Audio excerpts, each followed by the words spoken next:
आज हम बात कर रहे हैं एक नए ऐसे फ्रेश कंसेप्ट की जिसमें एक डेंजरस इन्वेंशन छुपी हुई है जिसके बारे में देखकर सुनकर ही रोंगटे खड़े हो जाते। Hello friends, welcome to my channel. आज हम ऐसी साईफाई थ्रिलर मूवी की बात कर रहे हैं जिसका नाम है लेवल 16, जिसे दानिश इस्टरहासी ने डायरेक्ट किया है।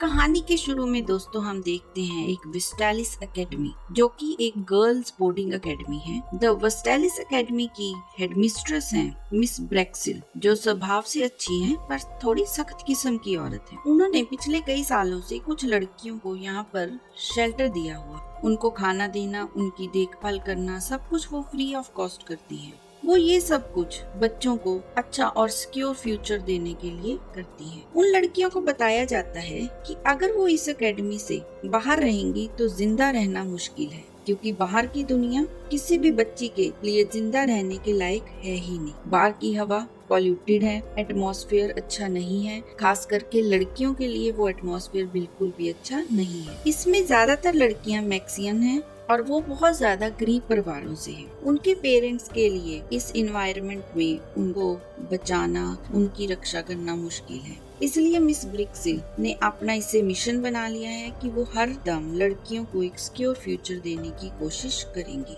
पर एक बात कुछ देखने में अजीब लगती है कि ये बिल्डिंग काफी डार्क है। इस बिल्डिंग में कोई भी खिड़की नहीं है। कोई भी लड़की बाहर की दुनिया को नहीं देख पाएगी, ना ही उसे बाहर की कुछ खबर मिलेगी। यहाँ तक कि इन लोगों को सनलाइट से भी दूर रखा जाता है, क्योंकि इससे उनकी स्किन बर्न हो सकती है। ये बिल्डिंग काफी बड़ी और टेली वेदर सेफ है। स्कूल में इन लड़कियों को एक परफेक्ट लेडी बनाने की सारी एजुकेशन दी जाती है, क्योंकि 16 साल के बाद जब ये लोग बाहर की दुनिया फेस करने लायक हो जाएंगे, तभी उन्हें कोई रिच फैमिली आकर अडॉप्ट करेगी, और ये भी मिस ब्रिक्सिल अरेंज करती है। इसलिए इन लड़कियों की ग्रूमिंग करना बहुत जरूरी होता है। उन्हें बताया जाता है कि एक परफेक्ट लेडी में patience, humility, honesty and cleanliness होना बहुत जरूरी है। इन बातों पर ही यहाँ इस एकेडमी में ज्यादा जोर दिया जाता है। इस एकेडमी में उन्हें ऊंची बात करना बिल्कुल मना है। उन्हें हमेशा अपने आप पे काबू रखना,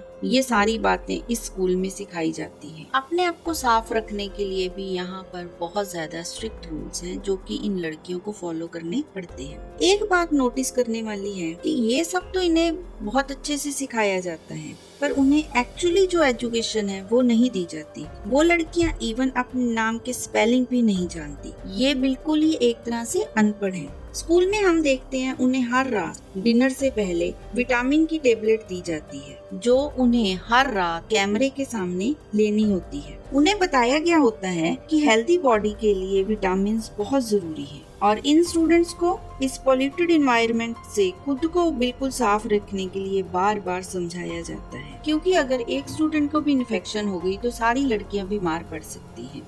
और जो लड़कियां रूल्स फॉलो नहीं करती, उन्हें घसीट कर बेसमेंट में ले जाया जाता है और वहाँ पर गार्ड्स उन्हें पनिश करते हैं। मूवी की स्टार्टिंग में हम देखते हैं दोस्तों, मिस ब्रिक्सिल रूल्स एंड रेगुलेशन में बिल्कुल स्ट्रिक्ट है। वो सख्ती से लड़कियों को हर रूल फॉलो करने को कहती है। इस एकेडमी में 16 लेवल हैं और हर लेवल में 4 हॉल हैं। स्टार्टिंग में हम देखते हैं कि एक इंसिडेंट जो लेवल 10 में हुआ है। हम 2 लड़कियां देखते हैं वहाँ पर, सोफिया और विवियान, जो कि बेस्ट फ्रेंड है। रात होते होते यूनिफॉर्म चेंज करके नाइट गाउन पहन लेती हैं और उसके बाद बाकी लड़कियों के साथ कॉरिडोर में लाइन में खड़ी हो जाती। एक म्यूजिक स्टार्ट होता है और एक एक करके सभी लड़कियां फेस वॉश करने जाती हैं। एक मेल वॉइस उन्हें सफाई की अहमियत बताती है और उन्हें गाइड करती है। हर लड़की की टर्न आने पर ग्रीन अलार्म ऑन होता है, और जब उसकी टर्न खत्म हो जाती है तो अलार्म रेड होता है। हम देखते हैं विवियान अपना फेस वॉश करने के लिए आगे बढ़ती है, तभी वे देखती है सोफिया के हाथ से उसका फेस वॉश नीचे गिर गया और उसकी आईसाइट भी बहुत कमजोर है और वे उसको ढूंढ नहीं पा रही।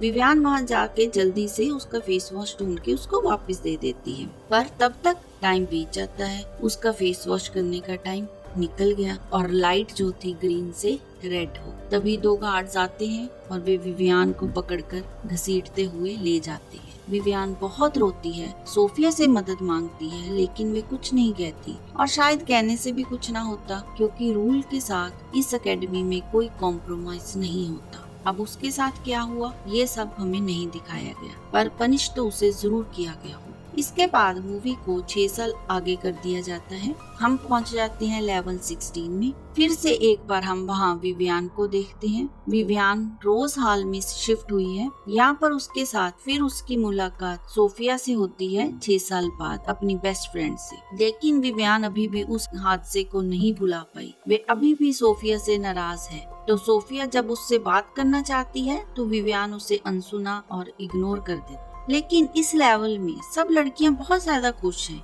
क्योंकि उन्हें बहुत जल्दी कोई फैमिली अडॉप्ट करने वाली है, जैसा कि उन्हें बताया गया होता है। उन्हें अपना घर, अपना परिवार मिलने वाला है। वो यहाँ से हमेशा के लिए अपने घर चली जाएंगी। एक दिन जब सब लोग काम कर रहे होते हैं तो सोफिया चुपके से विवियान से मिलने आती है। उसे विवियान से बहुत कुछ इम्पोर्टेंट कहना था, लेकिन वो सुनने के लिए राजी नहीं हो रही थी। बहुत मुश्किल से वह बस इतना ही कह पाती है, आज रात तुम विटामिन की टेबलेट नहीं लेना। विवियान को बहुत ही अजीब लगता है। उनके लिए टेबलेट तो बहुत जरूरी है, इससे ही तो उनको प्रॉपर न्यूट्रिएंट्स मिलते हैं, और यही टेबलेट तो उन्हें इस पोल्यूटेड एनवायरनमेंट से बचाती है। और हर रात उन्हें ये टेबलेट तो कैमरे के सामने लेनी होती है, ये तो नियम है। फिर सोफिया क्यों मना कर रही है, विवियान सोचती है। उस रात जब विटामिन लेने की टर्न आती है, इस बार टेबलेट ब्लू कलर की है, तो विवियान कश्मकश में पड़ जाती है कि वो क्या करे। वे दूर से सोफिया को भी देखती है, उसने भी टेबलेट ली है। वो सोचती है कि सोफिया ने अगर उसको मना किया है तो इस बात का कुछ मतलब तो जरूर होगा।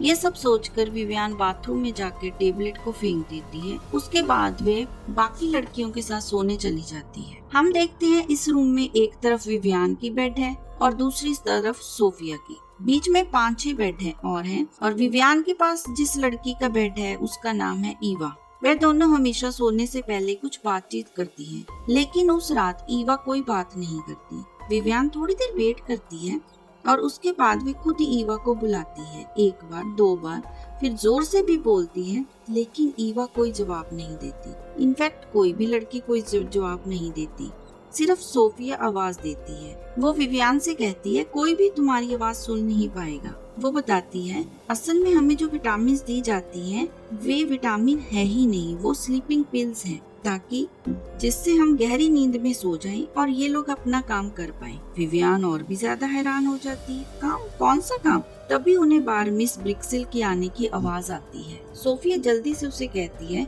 सुनो, गार्ड्स आने वाले हैं, तुम्हें कोई भी प्रॉब्लम हुई तो मुझे बुलाना, अभी तुम सो जाओ, ऐसा लगना चाहिए जैसे तुम गहरी नींद में हो। ये कहकर सोफिया अपने बेड पे वापस चली जाती है और विवियान भी सोने का नाटक करती है। लेकिन वे सोफिया की बातों पर बिल्कुल भी विश्वास नहीं करती। वे सोचती है, गार्ड्स अंदर कैसे आ सकते हैं, जबकि यहाँ पर अंदर आना तो बिल्कुल भी किसी आदमी के लिए अलाउड नहीं है। लेकिन इस वक्त यहाँ मिस ब्रिक्सिल क्या कर रही है? देखते ही देखते मिस ब्रिक्सिल अंदर आ जाती हैं और उनके साथ सच में 2 गार्ड्स होते हैं। वो 2 लड़कियों को सिलेक्ट करते हैं, विवियान और ओलिविया। गार्ड्स इन दोनों लड़कियों को लेकर किसी और फ्लोर पे चले जाते हैं और उन्हें वहाँ काउच में सुला देते। जैसे ही वो लोग रूम से निकल जाते हैं, विवियान ओलिविया को बुलाती है, लेकिन वो तो नींद में होती है, इस कारण कोई भी जवाब नहीं देती। कुछ ही देर में मिस ब्रिक्सिल वापस आ जाती हैं और इस बार उनके साथ एक एज्ड कपल आता है। वे औरत कुछ अजीब ही लगती है, वो खुद को बार बार आईने में ही देखी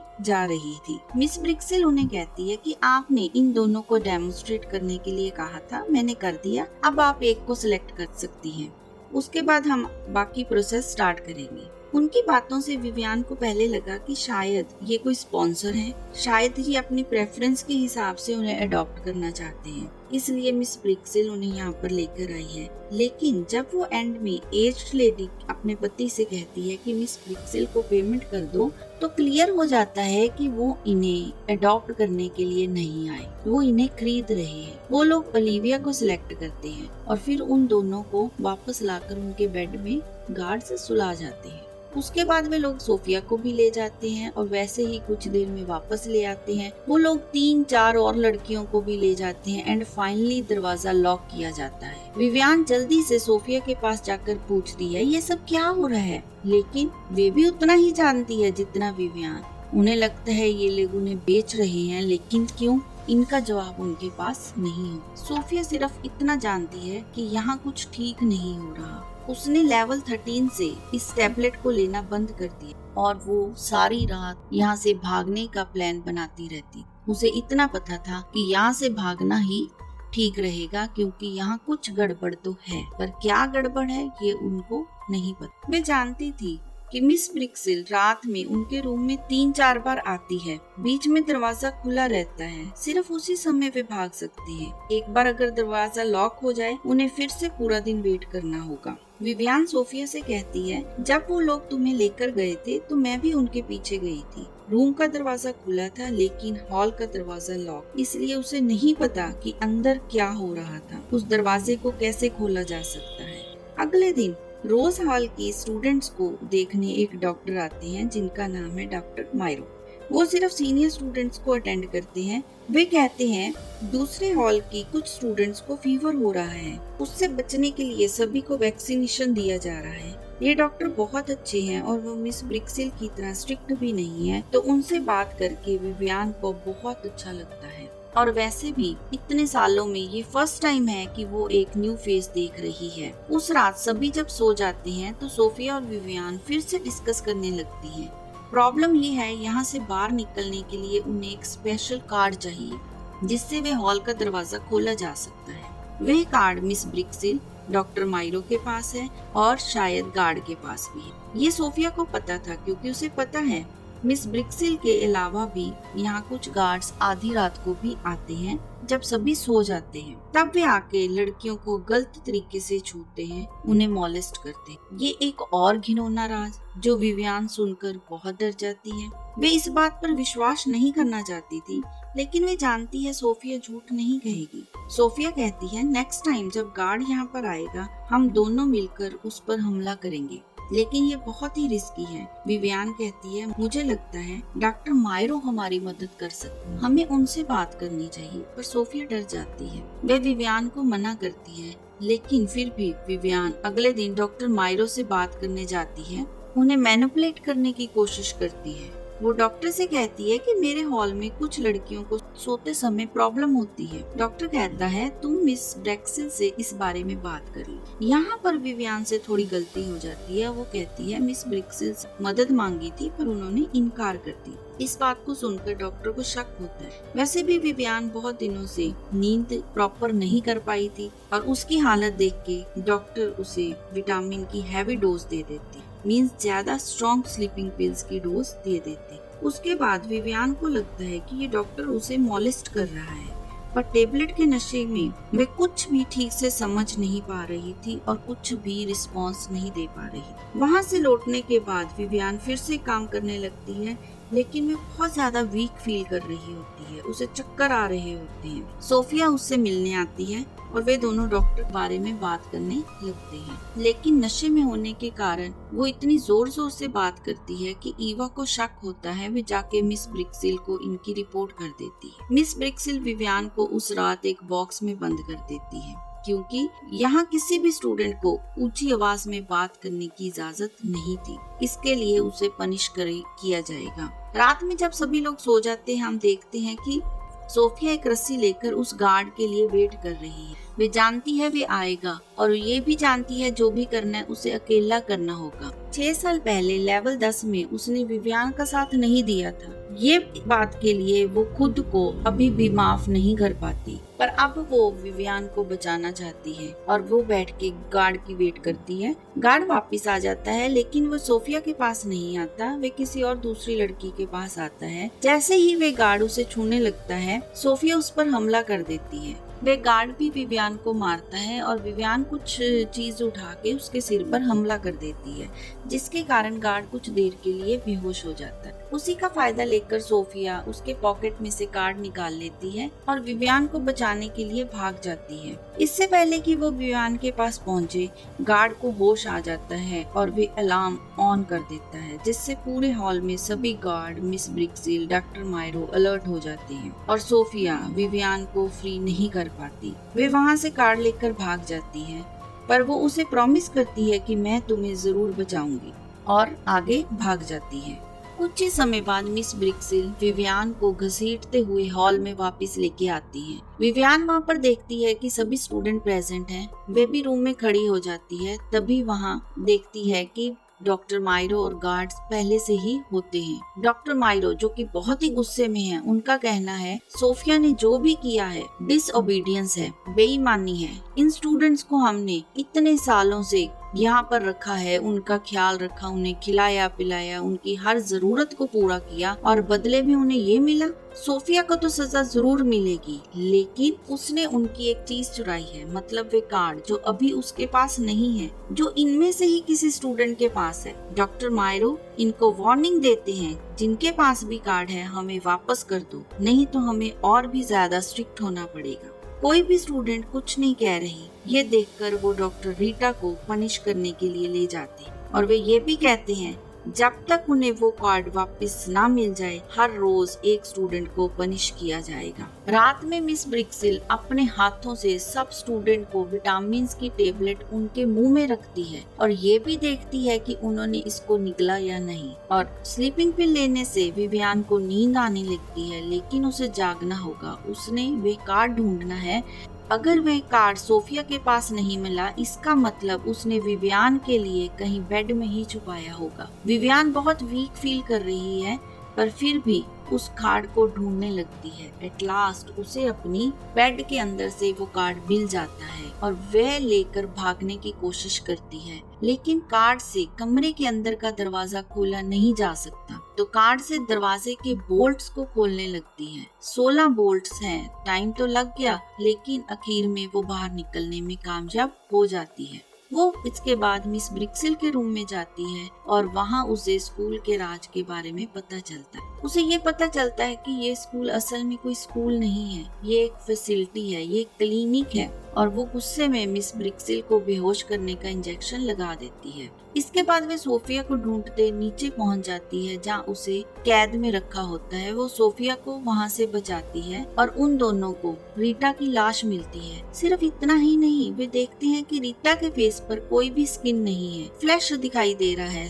वो मर चुकी होती है। उन्हें अब पता चल जाता है ये बेसिकली एक स्कूल नहीं है। यहाँ पर डॉक्टर मायरो और मिस ब्रिक्सिल इन बच्चों की देखभाल करती है, सिर्फ उनके फेस, उनके स्किन के लिए, क्योंकि 16 साल बाद इनका फेस काटकर किसी ओल्ड लेडी के फेस पर ट्रांसप्लांट किया जाता है, जिससे इन्हें बहुत सारे पैसे मिलते हैं।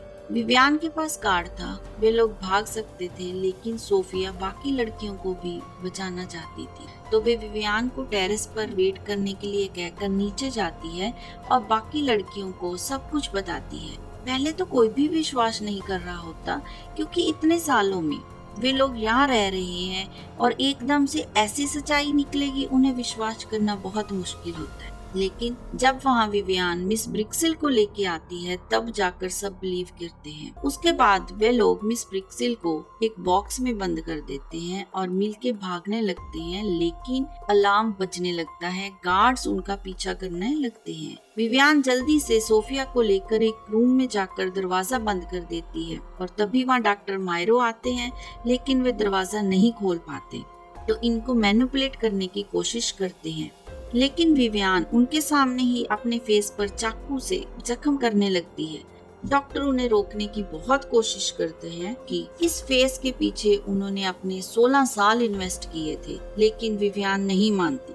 और कुछ समय बाद हम देखते हैं कि 2 गुंडे आते हैं, आकर डॉक्टर को किसी से मिलने ले जाते हैं और फिर एकदम से एक गोली चलने की आवाज सुनाई देती है और उसके बाद देखते हैं कि दोनों लड़कियां वहीं पर बेहोश हो जाती हैं और सुबह होने पर यहाँ पर पुलिस आती है और सभी लड़कियों को बचा लेती और सभी लड़कियों को फ्री करवाती है। यही होता है मूवी का एंड। असल में डॉक्टर मायरो एक जीनियस थे। उन्होंने कुछ ऐसी टेक्नोलॉजी इन्वेंट की थी जिससे ओल्ड लेडी को यंग फेस मिल सकता था, लेकिन इसके लिए एक यंग लड़की चाहिए थी।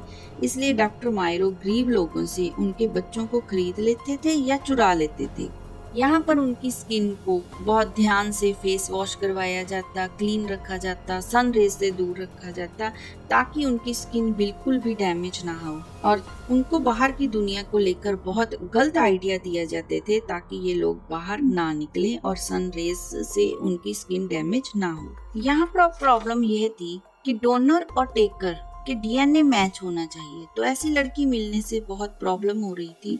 और डॉक्टर मायरो जिन लोगों से लोन लिया था वे शायद कोई डॉन है, और उनके स्पॉन्सर सभी लोग बहुत डेंजरस थे। मिस ब्रिक्सली इस काम को छोड़ना चाहती थी, लेकिन डॉक्टर मायरो से याद दिलाते हैं कि वे लोग हमें मार डालेंगे। उन्होंने किया तो सब कुछ अपनी मर्जी से था, लेकिन अब वो लोग धीरे धीरे मजबूर होते जा रहे थे। और शायद डॉक्टर को विवियान के फेस का बहुत पैसा मिलने वाला था, जो उसने डॉन को देना था। पर जब उस डॉन को पता चला डॉक्टर मारो अपने काम में फेल हो चुके हैं, तो उन्होंने डॉक्टर को जान से मार डाला।